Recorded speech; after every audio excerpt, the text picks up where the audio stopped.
Assalamualaikum warahmatullahi wabarakatuh. Saya di sini akan menjelaskan tentang 10 kode etik pariwisata dengan 3 teman saya. Stay tune ya.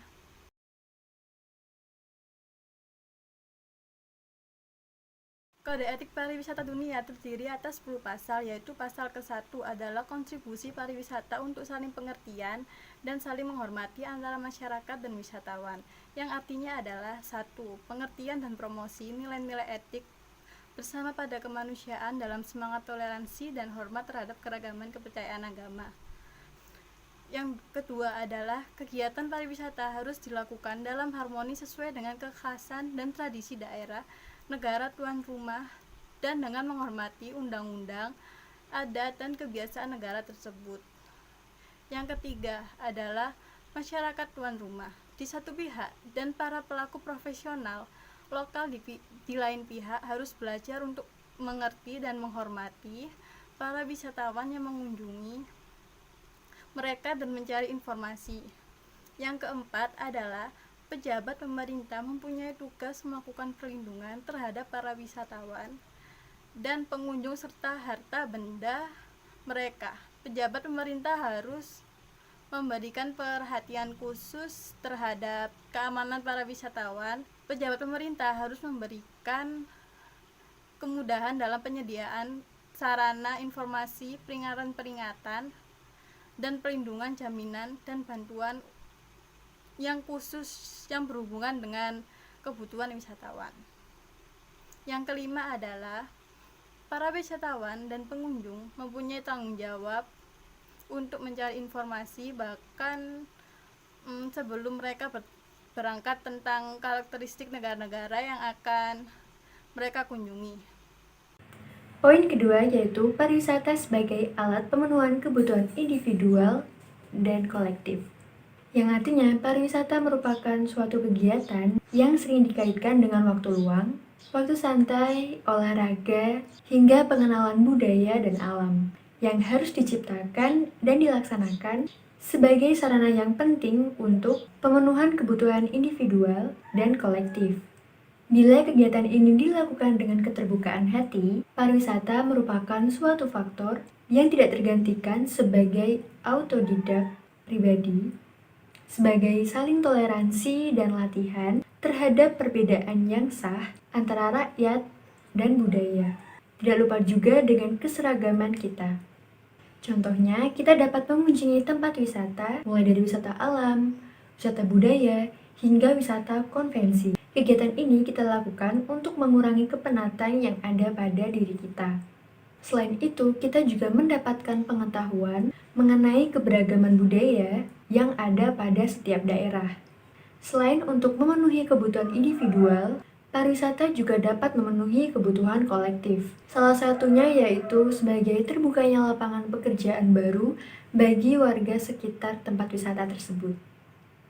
Pasal 3 pariwisata merupakan faktor dalam pengembangan yang berkelanjutan, yaitu yang artinya adalah 1. Menjadi kewajiban semua pelaku pembangunan pariwisata untuk menjaga kelestarian lingkungan alam dalam perspektif suatu pertumbuhan ekonomi yang sehat, berkelanjutan dan berkesinambungan, tepat untuk memenuhi secara adil kebutuhan dan harapan generasi sekarang dan generasi yang akan datang.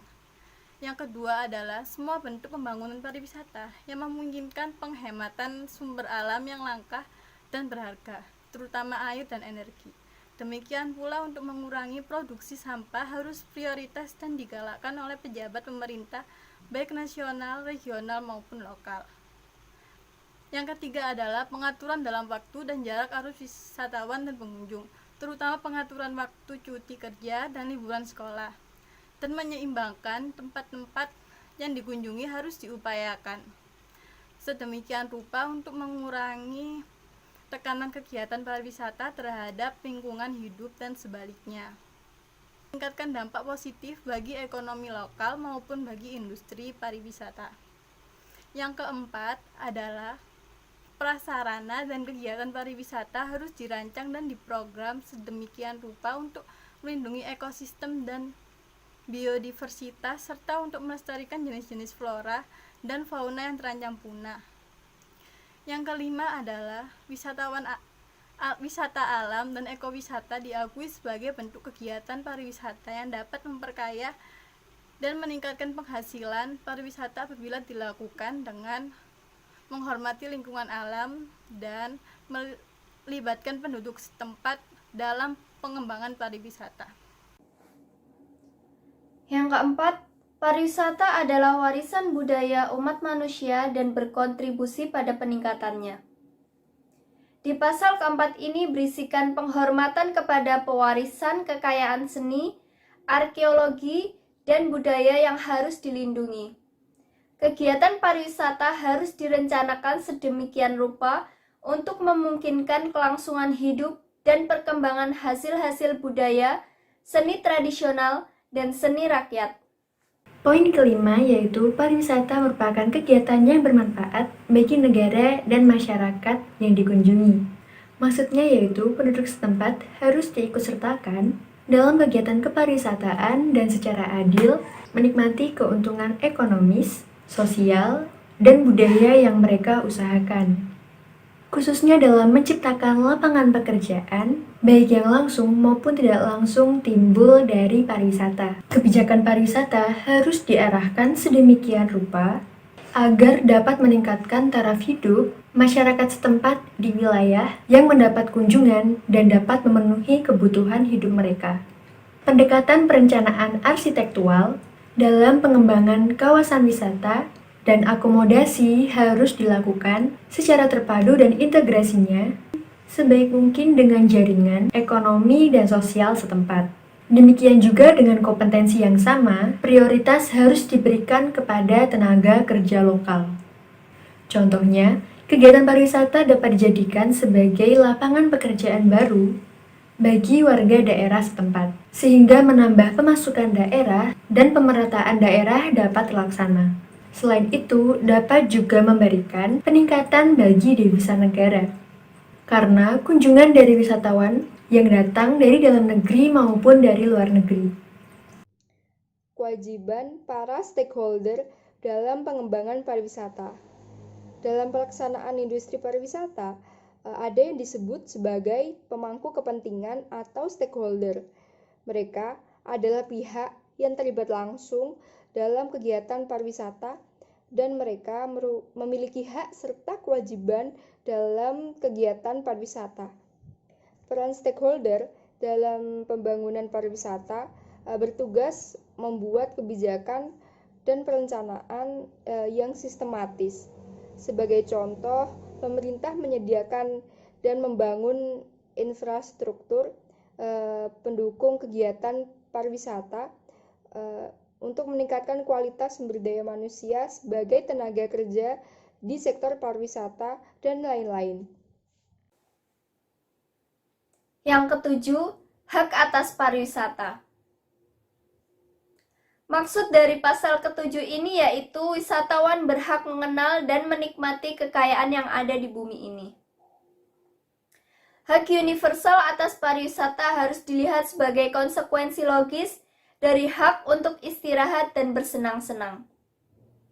Keluarga, pemuda, dan lanjut usia, serta orang berkebutuhan khusus harus diberi kemudahan dalam berwisata.